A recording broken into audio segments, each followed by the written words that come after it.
Well, first, we're really happy to begin the KSA's lecture series this evening on information. And I want to thank particularly Mike for inviting us to speak tonight. We also want to acknowledge, as he mentioned, some of our colleagues here who took us under their wing as undergraduates here at the KSA, and we continue to learn from today. And also, the KSA is really an incredible place with lots of new dynamic faculty moving in every year. We have lots of visiting and auxiliary faculty that come here, and new permanent faculty that are here as well. And it's a really vibrant place that we're really thrilled to be a part of. And of course, an amazing group of students, too, that get smarter every year. But as we sort out work and how to best present it, the two of us rarely agree on anything. But in public tonight, we'll try to keep the conversation civil and present an image of cohesion. Sometimes our debates or disagreements, they get downright ugly. That's why when we selected a seemingly straightforward moniker for our practice, we were not content with Blostein plus overly or Blostein and overly, but rather Blostein divided by overly, which we think is formulaic and produces in our mind more of a statement about the authorship of our work. So, information. What is it? Mike asked the question, we asked the question, what is it? For one, it's the theme of the lecture series, so we felt compelled tonight to place ourselves in the context of the subject matter. The difficulty in finding our place is that we all use information. We're surrounded by it, our bodies are made from it, and automatically respond to it. Even a lack of information is information. As architects, specific types of information moderate between the brain and what we put into the world. Information, as nebulous as it is found in close relation with things like knowledge, communication, meaning, and control. There is this website that I go to a lot, and it's called Google. Maybe you're familiar with it. But there is certainly a lot of information on the Google, and maybe too much. Google is a structure having the appearance and aesthetics of being simple, straightforward, democratic, yet it carefully discriminates, filters, organizes all information. This structure is filled based on the number of inquiries for information, how many sites validate the information by including it on their site, or how much the information pusher pays Google to push it up the list. Simply put, Google puts value to information. For our purposes of situating our lecture, we'll focus on 3 observations on the theme that seem to be consistent with thought processes present in the work we'll show. Maybe they're axioms for us. The first is information is controlled by a crafty void. The crafty void, like the Google search interface from a minute ago or a demilitarized zone, is a designed, sometimes politicized structure to which certain kinds or things, types of information are attracted and given validation. It doesn't really matter what the information is. Title goes here, your name here, imagine yourself, your dog, your reputation, protected in here. Imagine you're the most important person here at this moment, and then turn the page. The crafty void allows information to be played out, affecting unique results based on input, location, and time, each and every time. The subject used to matter. Here it's the structure that matters most, which holds the information, assigns value to it, and implicates you in it. Why do we create these crafty voids? The world is in greater flux and forces things to alter, respond, and adapt quickly. This fluctuation of up to the nanosecond information makes the world itself a site of operation that is shifting, not absolute, and constantly put into question. The Crafty Void allows us to manage and curate the unknowns. Take, for example, the recent flurry of large-scale natural disasters, such as the one in Haiti. Building Back Better Communities is a competition sponsored by the World Bank, the Clinton Foundation, and the Haitian government to respond to the housing crisis still evolving in the aftermath of January's devastating earthquake. As the competition scrambles to adequately identify the evolving problem, there's a sense that the void left by the disaster must be filled with content even before it can be fully understood. On the left, typical housing patterns in Port-au-Prince, and on the right, the site chosen for an exemplar housing solution for the competition, for which the consortium provided the drawing that you see. Before the competition even selects second stage participants, there's a perceived need by the sponsors to quickly fill the void and inform the potential designers that a certain type of solution, in this case we'll call it single-family-ish housing, is desired, something perhaps foreign to Haiti yet easily digested by Westerners with the money willing to help. An open site now filled with content and value even before the problem can be fully analyzed. In fact, the most interesting structure coming from the competition must be the social networking site, a Crafty Void established to allow, by the competitor, the consortium, to allow a range of would-be competitors to forge alliances with local manufacturers and contractors and generally attempt to understand the real objectives of the competition left so vague by the published brief.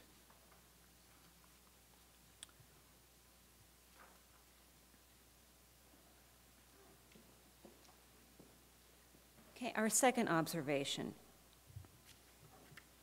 Information makes information. Information can be the impetus, like a bolt of lightning, needed to see the world through a different lens. A refigured world often reveals even more about itself. A simple example in architecture is the Hill House, where observation of local building codes generated an unexpected result of maximum building envelope. And over the last 20 years or so, there's been an influx of technology that allows form to be the vessel that materializes information, faster, with more predictability, adjustably. And we need only look at any number of data-driven works in architecture and the software helping to create it. From Voronoi tessellation skins to genetic algorithms to formal experimentations, there are clearly others. In architecture, there are inputs and pressures beyond the conventional pragmatics of site and program that always need to be addressed. And while some data-driven projects are about style, others reveal new economies in structural or environmental performance, or even new economies in the way architecture is practiced. It used to be a familiar axiom in architectural practice, don't draw what you don't see. With ever-expanding building information modeling, the new axiom is draw everything, because that information produces real-time cost tracking, systems performance predicting, fabrication and future facilities management, more valuable information. Computing pioneer Konrad Zus's 1969 book, Calculating Space, ushered in the concept of digital physics that postulated that the universe is describable by information and is therefore computable. So the universe may be either the output of a gigantic computer program or itself a giant computing machine. Information is made by information, perpetually making more of it to be collected and analyzed. Our final observation, information does not always equal fact. In fact, a business dictionary qualifies information as something that has the ability to affect behavior, decision, or outcome. Information is delivered, received, and subsequently changes something. And a piece of information, in fact, is seen to be valueless if after receiving it, things remain unchanged. It's just stuff. Outside the qualified view provided by the Business Dictionary, information is frequently associated with reality. But information's flexibility and its willingness to stand in for fact when fact is unavailable allows it to fit a range of desired effects. Some leverage this flexibility creatively. Horror master Stephen King says that fiction is the truth inside the lie. There's always a certain kind of reality embedded inside the fate. Bob Somel, when he lectured here last year, talked about hybridizations of fiction. Sci-fi projects possible outcomes through technology, and his newly minted term polyfi shows people only what someone else determines they need to see. It's the selection of information and the exaggeration of only that information that produces effect. Others leverage information's flexibility unknowingly or without fully anticipating the consequences. Google Earth's Street View vehicle is the new ice cream truck as people see it and they come running. The Google Earth vehicle cares not what it sees and captures, only that it captures it in high definition. People viewing Google Earth Street View images of Worcester, England were recently horrified to discover a dead girl captured from multiple angles. But after investigation, the girl turned out to be this girl. Quick-thinking Azura Bibijan, who saw the Google Earth vehicle coming down the street and is said to be absolutely chuffed to be immortalized in such a way.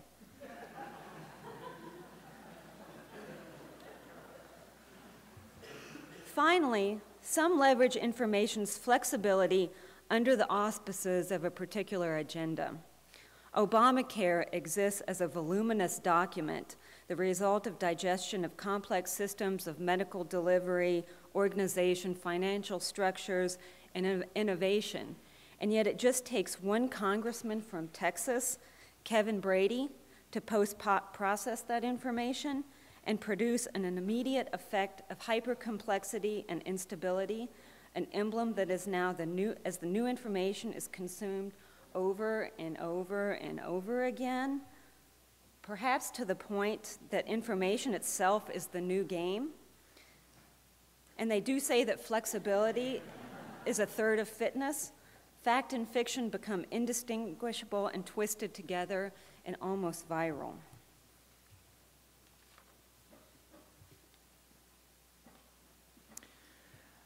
So since we formed our practice, we've undertaken a number of projects, contracted, hypothetical, and imaginary.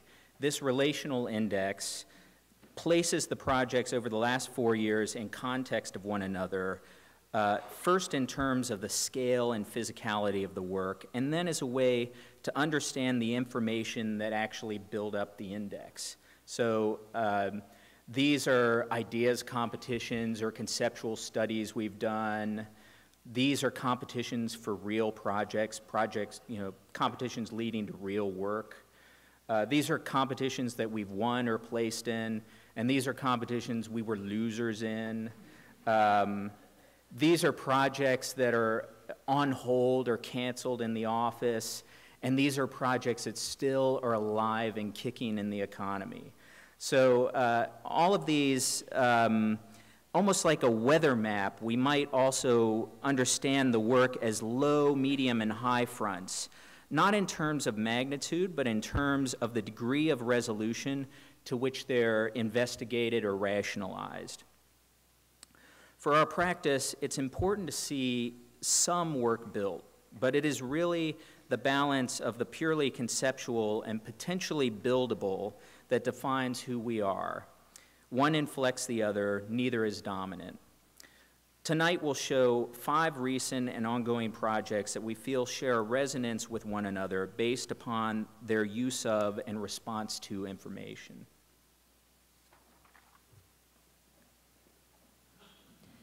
This first project we called Germination, and it was our largest scale speculative competition project to date. And like Bart mentioned, this project would be considered low res. Its scale necessitated a diagrammatic approach, not a detailed one. It was actually our entry to last year's pamphlet architecture competition sponsored by Princeton Architectural Press. The ideas for our approach to the project emerged out of the overwhelming optimism following Barack Obama's election. There was a hope for a greater good.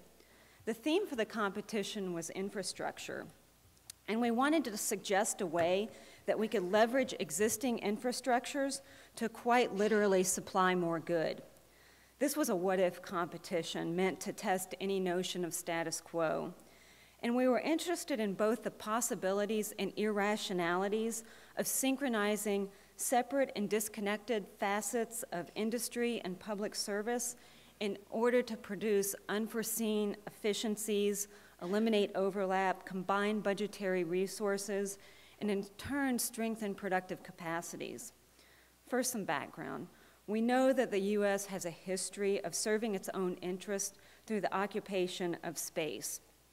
In some specific cases, it's the occupation of seemingly empty space. These days, empty space is a complex idea. Like a vacuum, the emptier it seems, the more of the unknown there is. The Homestead Act is an example. This slide shows the method of surveying the states and marking out undeveloped and supposedly unoccupied land. The act inscribed the nation with potential ownership boundaries and provided security at two scales. At a national level, they established security through an evenly distributed claiming of land. At an individual scale, the parcels offered the owners the security of self-sustenance provided by farming. Empty space is another important characteristic of our cultural and spatial identity. International waters, right-of-ways, interstate highway corridors, communication corridors, these are all a means of avoiding one occupation in favor of another where ownership might interfere with efficiency, expediency, or even common good. This drawing is a section through a right-of-way showing public assets like cars, public transportation, walking, power transmission. We also preserve empty space. As the U.S. population continues to grow, this preservation can become an attractive counterpoint to rapid development in the form of nature preserves, national parklands, and growth boundaries. The diagram in the upper left graphically shows the relative increase in population anticipated over the next 10 years. A large percentage of this population will be senior citizens who often require a variety of prescription drugs. The diagram on the right shows the metro areas where the population is beginning to concentrate. And the population is going to need better support infrastructure. But currently, our deteriorating highway system that you can see in the lower left diagram is a drain on resources. It's extensive and expensive to maintain. The lower diagram on the right suggests that given the concentration of population, maybe the highway system could become more efficient. These are the top 8 used highways in the U.S. At other times, empty space is a territorial detriment, like a network of maximum security prisons or sensitive military installations or landfills located far away from the major metropolitan areas they serve.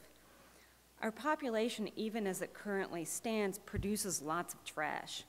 Even with recycling efforts, there's an ongoing need for megafills, which are diagrammed in the lower left, which require transportation infrastructure to move the trash from the cities to these outlying areas. And this puts pressure on other kinds of land use and natural resources. Even with this pressure, we can see the U.S. produces lots from them.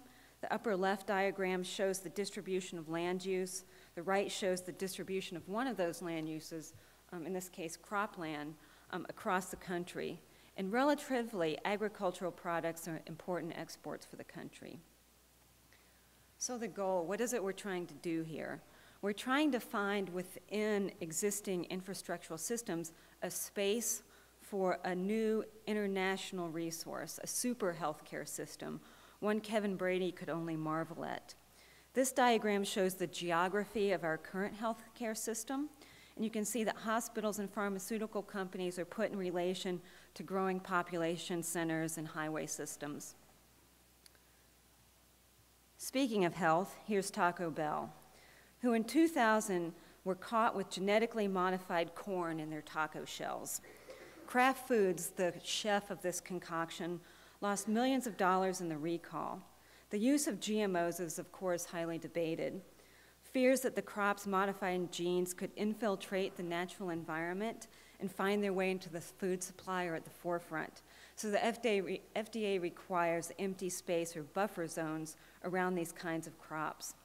However, GMOs have a fairly substantial group of supporters, not only because of their potential to address world food shortages, but also because they can be engineered to produce drugs.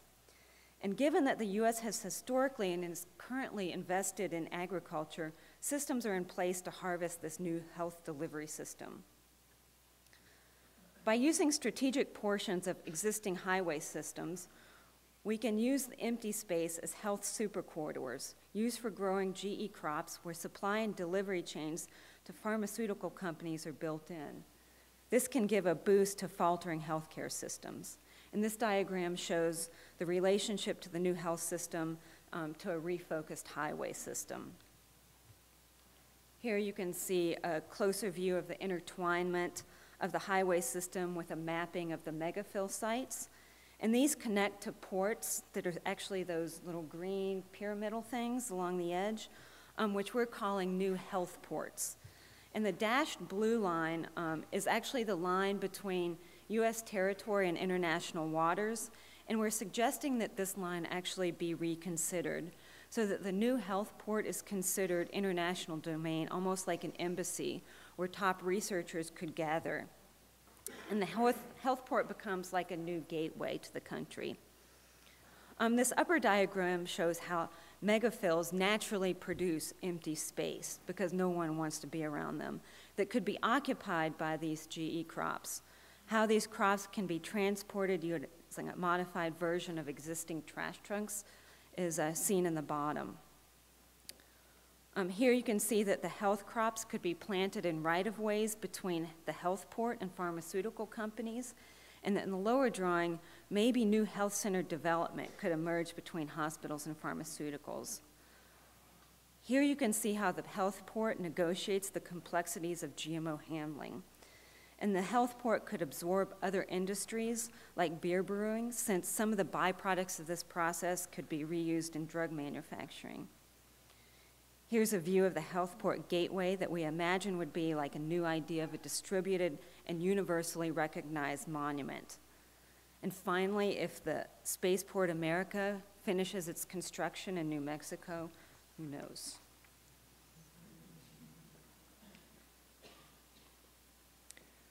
This next project was our entry to the 2008 White House Redux Ideas Competition, investigating how a new political era might reinform attitudes about monuments, and in particular, the White House.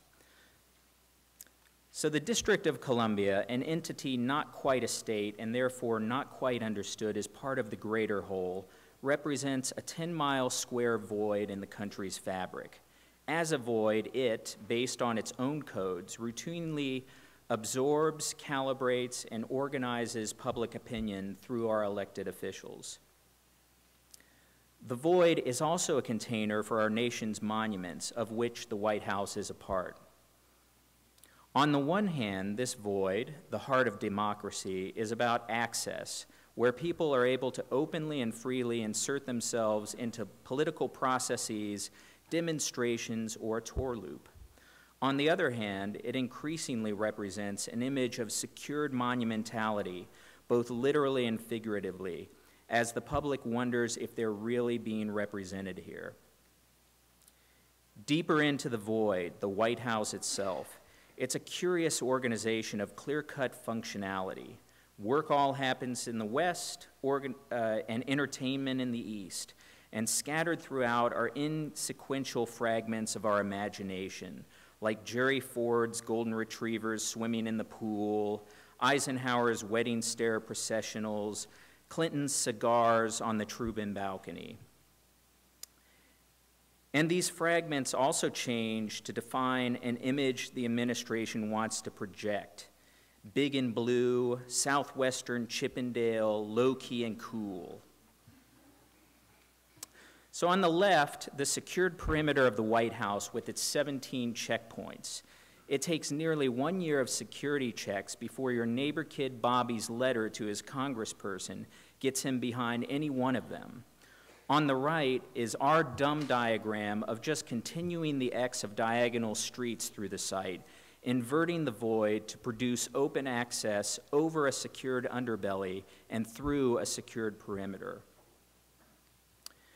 The nation's political tendencies are in constant flux and often represented at the state and increasing local resolution through the assignment of color, red state, blue state.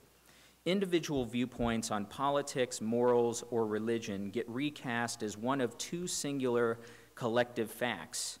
Pollsters produce this abstract information, ready to be consumed and spun into sound bites and bills. As this resolution intensifies, it produces unequal representation. Big and blue drowns out little spots of red information and makes for conflict. By digitally consolidating and making physical and geographical this information, we register each state's political status through the materialization of a vector on a new occupiable ground for the White House. We thought the House really had to do its part to go green, and so we let the red and blue information play it out on the green surface, RGB. So as the state vectors, weighted by their population, collide and overlap, changing patterns of white emerge on the surface in real time. The white here is that geography of conflict, civil unrest, Tea Party uprisings. And it provides the president a powerful tool to refine an agenda visualized as an accessible landscape that is further complicated by tour groups and protesters on the surface. This slide shows the main components of the proposal. Information as ornament, water feature as security buffer, the park surface itself, a secured plenum underbelly, and a reconfigured and modernized residence. And below the watchful eyes in the plenum, we reorganized east and west into southeast and northwest wings, adding new workspace for expanding staff and czars, and a more complete collection of entertaining space. A bar and grill, a lap pool sponsored by Nike, and a half-mile photo-op jogging track wrapping around it all. The ornamental surface can be read by the president and immediate family from above, occupying a Situation Room tower and boutique hotel. And water keeps the visitors clear of edges and the Situation Room, much like moats keep wild animals and people separate in a zoological exhibition. The public is able to see, though murky and distorted by the pool of water, the happenings in the grand ballroom at the base of the tower. And the plenum also captures and curates significant spaces from the old White House. The grand stair, which now acts as a metro entrance below, the Lincoln bedroom, Jerry's pool and his taxiderm mutts, Ronnie's Oval Office and his jar of jelly beans. And finally, a place like Westminster Cathedral to consolidate over the ages the burial sites of all who made it.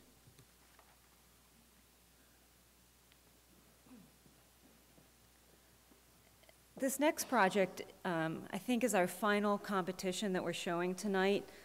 We called it Relay Delay. Sorry, we did not call it Relay Delay. We called it Delay Tactics. It was actually our entry to one of Chicago Architecture Club's competitions. And every year they host these competitions that always have these really interesting competition briefs, and we're always really attracted to them and we enter them, but we've never won anything in them. And the one we're going to show tonight is 2008's competition, which was seeking proposals to reuse Daniel Burnham's Union Station in Chicago as a multimodal transit hub. And through the Plan of Chicago, part of which you see here, Daniel Burnham saw the city as a singular cohesive unit, one with a network of rationalized circulation and transportation.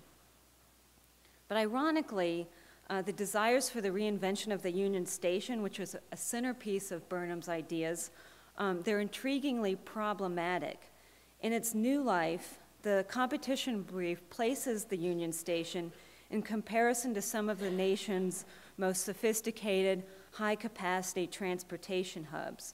Through scale and typology, these hubs manage throngs of people and places all on a daily basis.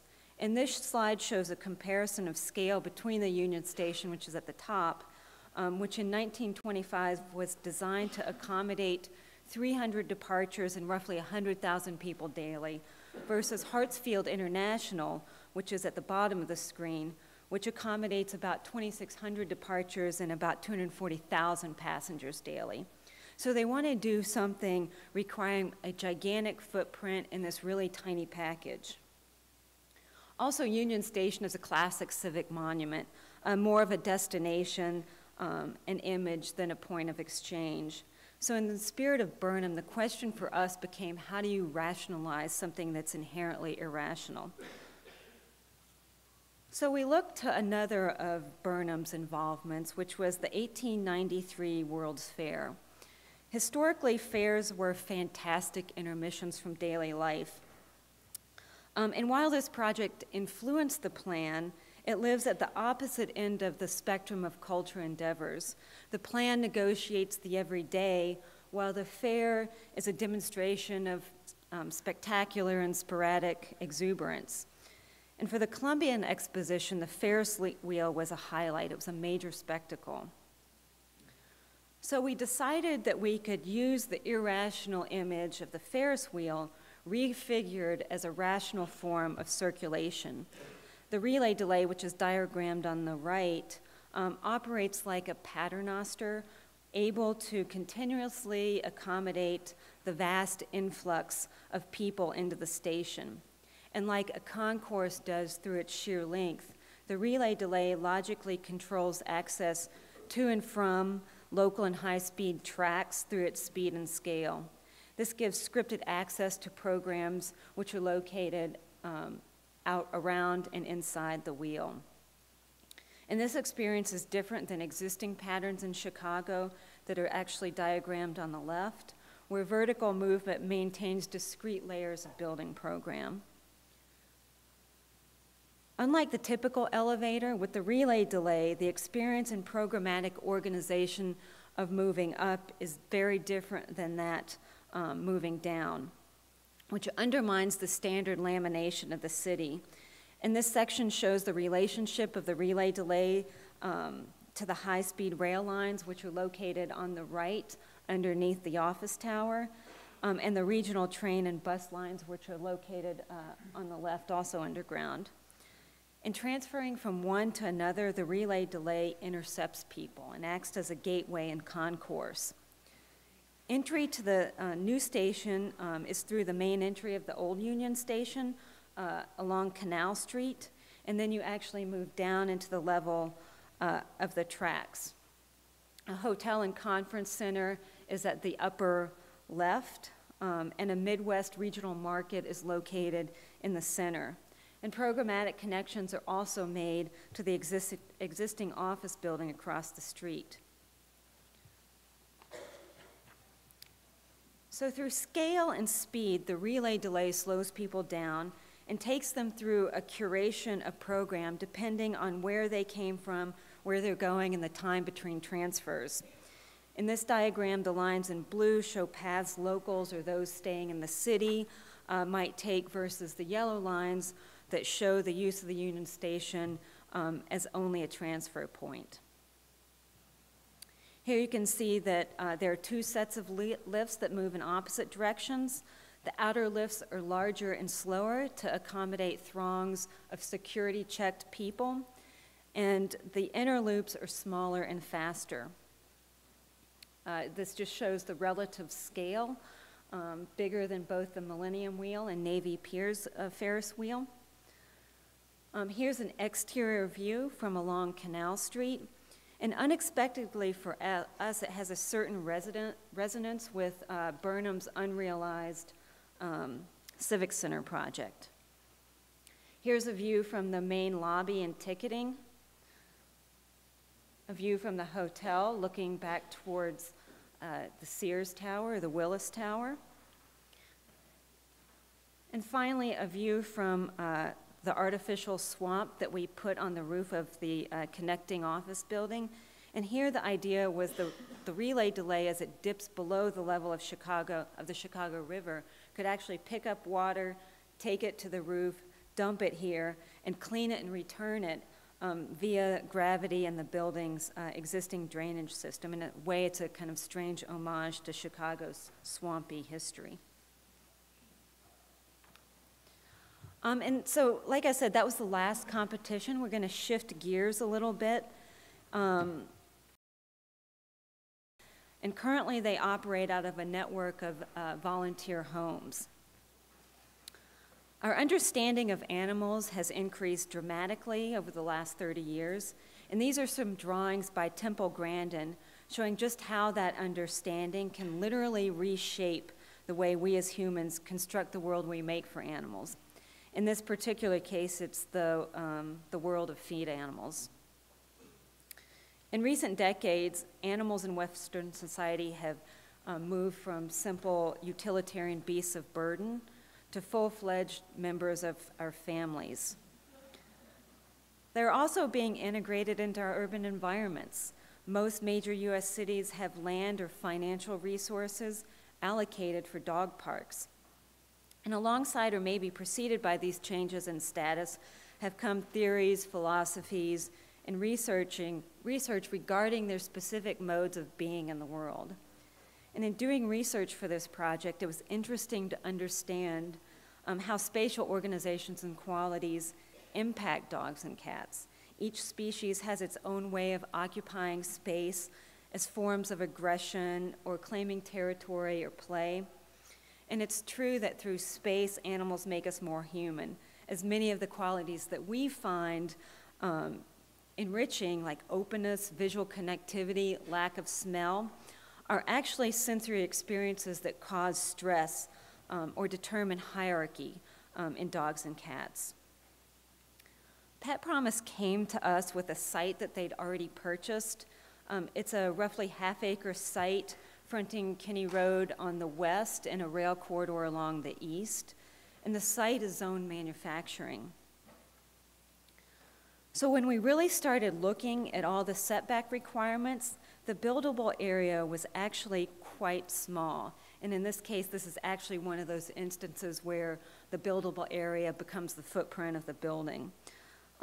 So we decided to take advantage of the natural topography of the site, which drops about 6 feet into a bowl in the back, as a way to organize the building and to construct a very specific relationship between the dogs and cats. And just to orient you, obviously the parking fronts the building and entry is immediately off the parking. Entry to the building, again in the upper left, is halfway between the territory of the dogs, which you move down into, and the cats, which you move up into. Within each territory, play becomes a key idea. Dogs move primarily in plan. Cats like to move in sections. Dogs have individual dorm rooms, big enough to chase their tails, collective get-to-know-you rooms, and direct access to outdoor space. And that's what's coded in blue. Cats have climbing areas that connect to an overhead cat tube that leads to the cat aquarium, which is a vertical play space for cats where they can safely experience the outdoors. Spatially, we tried to invert the typical hierarchy between humans and domesticated animals. So space for people alone is minimized to things required by code, like fire stairs, or necessity like bathrooms, and those are coded in gray. And built in, so programs like boardrooms and offices are seen as temporary and subservient deployed when needed, and then put away to make way for primary activities like training and play. Body language and eye-to-eye contact are the way dogs and cats convey information about their status. So spatially encountering another person is something that we typically find to be a good thing in architecture, and buildings are designed with exactly that in mind. The KSA is an example. But for animals, this can be a provoker of stress. It's always at a 90-degree angle, never face-to-face. Insert your own names here. Yeah.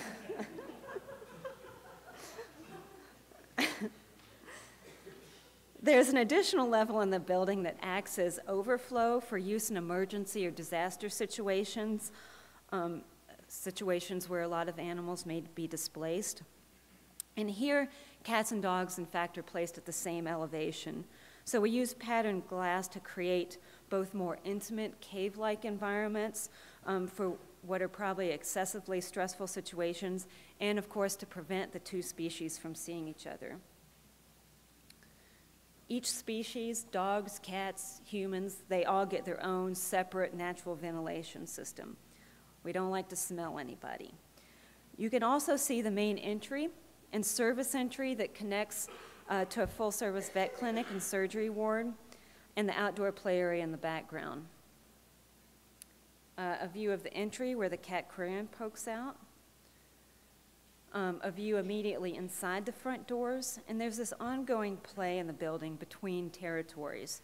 And here you can see that there's a fish aquarium embedded inside the cat aquarium. And we are using films on the glass that allow the cats to see the fish, but the fish can't see the cats.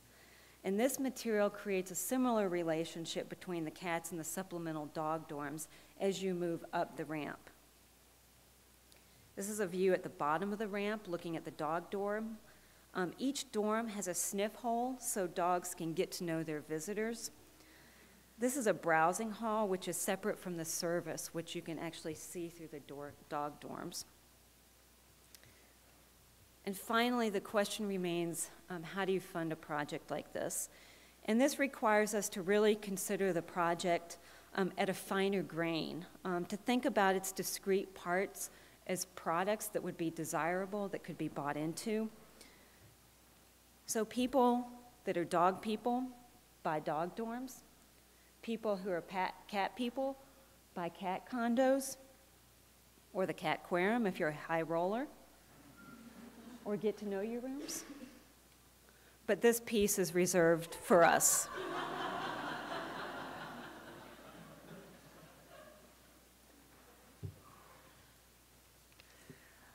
So we're going to go through, the two last projects are really part of a research project that we've kind of been working on for a few years now.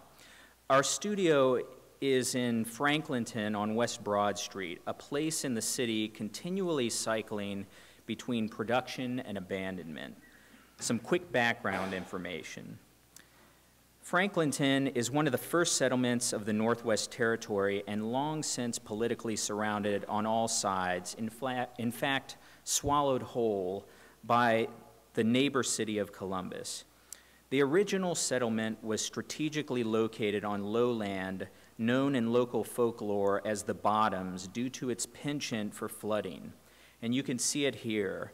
These are diagrams showing the topographical relationship between Franklinton and the river confluence, county, and downtown core. The settlement was first abandoned in 1812, simultaneously in two directions. West, where original settlers could move to higher ground and build new homes and businesses, and east across the river, where the new state capitol was being built. It was abandoned again in 1913 due to a disastrous flood that took many lives and homes and businesses as well. In productive capacities, Franklinton has been home to swelling Army troop camps thanks to its strategic confluent location to rivers connecting south. It has also been home to toxic industry, most notably for fabricating reactor fuel as contribution to the Manhattan Project of World War II. In 1983, FEMA declared the land a floodplain. The city, insurers, and banks followed suit. Land in the bottoms was growing unmaintained and becoming undevelopable, uninsurable, undesirable. The opening of an extensive flood wall built to reverse the abandonment was completed in 2007. So East Franklinton, as a place of operation, is interesting for us because of this high amount of complex urban vacancy that the production abandonment cycle has kind of churned out. A crafty void waiting for valuable new information to fill it, to make it a place again. And temporary filler has been produced in lieu of an immediate critical mass of interest. Blue poles and blue info signs and blue box truss arches may sometime fill the gaps in an attempt to somehow hold it all together. We located our office and studio in Franklinton to become part of it and try to understand its makeup from the inside. This is what we see. Local politicians escaping downtown to voluminous free parking where they can conveniently conduct their power breakfast and lunches. People waiting for the bus to head west to the land of future casinos. Assorted people addicted to assorted vices. And neighborhood residents curious as to why in tarnation an architecture studio has shown up here. Next door to our studio is Tommy's Diner, a local establishment where many have those power breakfasts and lunches. Here, the void of Franklinton has been inverted and is filled to the brim. A catalog of historic events and local and occasional international celebrity, where every square inch is dedicated to leaving a trace of who has come in to become part of the information framework. The opposite of the scene inside of our office, Tommy's is the outside coming in and staying. So that's Franklinton in its current state. We gave a Pachakacha presentation in August, and we wanted to find a reading for the city that we might imagine our work fitting into. Some facts. Columbus is the 531st largest city on Earth, and the civic leaders are constantly trying to come to grip with cities to compare it with, regionally and nationally, in order to find its true identity. We were interested in the types of comparisons that are frequently cited, like, for instance, the 3 Cs. We're the only city still growing, congratulations. Or that really cool city out west with the streetcar and the growth boundary. Why can't we be weird like them? And we thought we would use this same information to argue for a slightly different direction. Amsterdam became the unlikely sister city, number 515 worldwide, in a smaller package, but having nearly identical metro and city populations. We imagined trading in Columbus's outer belt for a leisurely Amsterlumbus canal belt, slowing down life on the outside and accelerating it on the inside, a city attracting water metaphorically as a quickly changing current rather than something to repel. The bigger point, though, was that sometimes the facts point to a new and unexpected future, something ultimately replacing, in Franklinton's case, the blue truss signs as a malleable identity. In many ways, this place has found its identity in this ability to reflect the cycles of production and abandonment. So embracing that process is our modus operandi. The projects we're currently working on sit on 2 corners of some abandoned real estate in East Franklinton. One's in design development and one in conceptual design, but we anticipate that both will be some of the first work in the Franklinton Arts District. Formed in 2007, it is not really a place, but a series of events. It doesn't have a defined boundary like other districts, but intentionally left loose as affiliation of vacant land, abandoned warehouses, and park space. An annual event produced by the FAD is called Urban Scrawl, where the park in Franklinton is transformed into an outdoor studio for a day, and independent artists come to create work that after the event finds its way into the neighborhood. Maybe not on a permanent basis, but rather as a traveling show of non-precious work deployed through spontaneous curation. Each piece is susceptible to acquisition by would-be patron, graffiti, theft, or erasure. So the first project is a 6-unit live-make housing project with an adjacent community theater. The existing building that you see here is a historic church on half an acre that survived the 1913 flood. The congregation has abandoned the inner city for the suburbs. And this building is being imagined again as a new theater to firstly operate as an arts amenity, and second, fill a void in the cultural makeup of the city for small, independent theater space. The artist housing, and if you look at this diagram, the theater is in the middle and the housing that we'll be talking about is to the south, is affordable space for ownership, driven by its compact footprint and through Spartan interior finish work that is cool, durable, and non-precious. In terms of housing programming, we wanted to keep it as adaptable as possible so that over time you can abandon one use for another. So at the ground floor where you have private entrances and what might be perceived as a 2-car inline garage, it's actually a space that might be a 1-car plus scooter garage. It might be a studio in the front and a scooter in the back. It might be a gallery in the front with the studio in back, or it might be one big space of light industrial use with 2 big glass garage doors that open it front to back. I've seen that somewhere. And so the second and third floors really are kept as loose and flexible as possible. The third floor has 2 bedrooms and 2 baths with a ship's ladder that takes you up to a private roof terrace.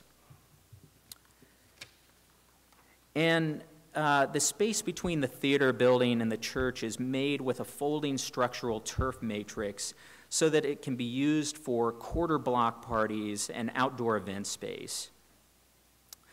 The theater itself has new accessible ticketing lobby and entrance that will serve as some outdoor function space for the theater. And these images show the anticipated transformation of what is currently a rather desolate nighttime urban environment, and also a cutaway of the theater which can have permanent seating for 300. This is just a view looking from the corner of McDowell and State. And then this section cutaway shows the stair from the individual entry to the living spaces. We want to project a spatial connection between the private life of the occupant and the public life as an artist. This is also observational, so they're very attached to who is coming and going. And from inside, the stair slot is intended to operate as a small vertical gallery and thermal chimney, like a fume hood, which circulates light and air throughout to reduce the operational costs. And it also ends up making a 3-story height vertical space because the landings of the stairs are steel mesh. And the second project that I'll quickly go through is diagonally across the street and in conceptual design. It's planned as a 40-unit apartment building. Our concept is not one that is neat and clean, but rather dense and intense. In some ways, this densification is a financial model. By unconventionally maximizing the site use, we might minimize cost, both for the project and future occupants, at many levels. In other ways, the project's intensification is imagined as a defensive model, power in numbers. And in a final and maybe more optimistic way, the project suggests an intensification of the social life and, like information making information, becoming a critical mass of change. So one way to get dense and intense is through parking, which to the developer determines the success or failure of new urban development in Columbus, Ohio. The left shows a perhaps expected response to the site. You line up the street edges with townhouses, put parking in the back. Great, you can get 13 units of nervous pioneers on an urban island living in something they can already find somewhere else. So our solution on the right is the argument that we're making. Reduce what hits the ground so they can get more unstructured, cheap parking, and therefore more cool people to hang out with. Power in numbers. So the first move is to find that balance between the two maximums, parking and units on the site. That number is 40, not 13. The second move is to float a bulk of housing as apartment flats of different sizes having common entry at the street. And what floats above, you see it as a kind of courtyard of flats there, is not actually just one building, but is two, the south and the north, each having separate entrances to the street and then reconnecting via a common roof terrace that looks back into downtown. The third thing that we're doing is wrapping the site with eyes. In fact, East Franklinton is perceived, or has been perceived, as one of the more dangerous locations in the city. It's been said in the past that it's the first place the Columbus police go when they're looking for a person of interest. So by denying a kind of frontness, backness to the project, we're trying to produce an intensification of eyes everywhere, the panopticon protecting and animating the neighborhood. And while we're at it, we'll wrap it with integrated lighting. So finally, we mix in the market rate town lofts that act as new ground support to the apartments and provide a different housing typology that reactivates the ground. So these are some views from the conceptual package that we're putting together. We're going to put this in our potentially buildable category, and hopefully in time for the city bicentennial in 2012, now that we have the information that the recession ended a year ago, so that's really good news. That's some of our recent work going on. We love this short 2-minute film from 1981 entitled High Rise that portrays an alternate Columbus future. The film opens with scenes from the generic city, business people going about their daily business, a throng of happy-go-lucky Buckeye fans seeking out lunch options, until a spacecraft shakes up the entire day by plucking the road's office tower from the grid and transporting it to another planet for use in a cruel game of human target practice. Let's watch.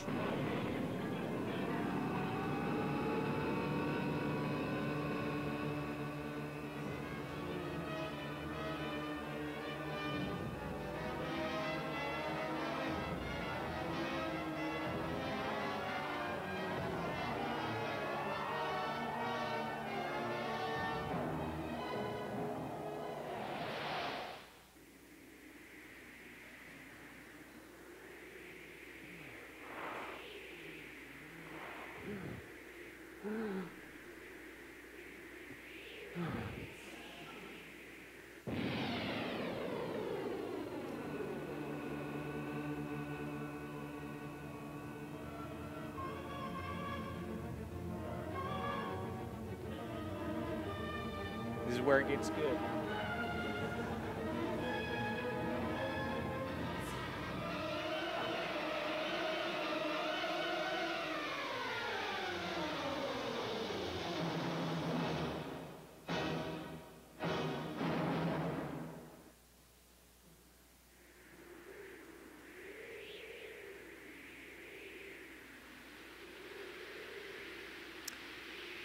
Its image is that of an alternate city we're in search of, one that Jose's double apparently lives in, a Columbus that is a new place of operation. happily undefined and ready to absorb new information, making it more responsive to the demands that our aspirational and societal needs will place on it. Thank you very much.